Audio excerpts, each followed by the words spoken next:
وزعت جمعية شارقة الخيرية زكاة الفطر لمستحقيها في صورة عينية وفق الضوابط الشرعية، وذلك في مقرها الرئيسي وفروعها في مدن الإمارة.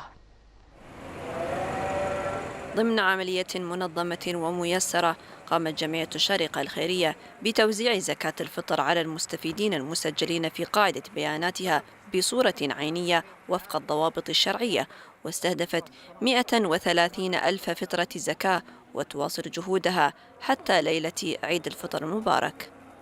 تقوم جمعية الشارقة الخيرية بتوزيع زكاة الفطر، واللي هي طهرة للصائم من اللغو والرفث وطعمة للمساكين.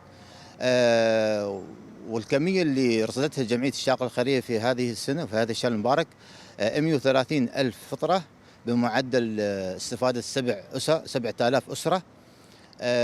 وهذا العدد هذا موزع على الجمعية في المقر الرئيسي والأفرع الأخرى التابعة لجمعية الشارقة الخيرية مثل خورفكان وكلباء والذيد والمدام ودبل الحصن.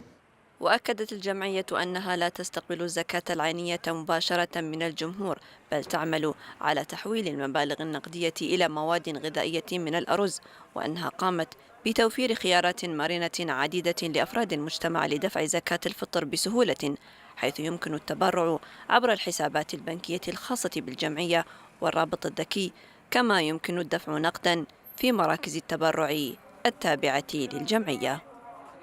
جمعية الشارقة الخيرية تواصل جهودها بتوزيع زكاة الفطر على المستحقين ضمن عملية منظمة تضمن الوصول في الوقت المحدد.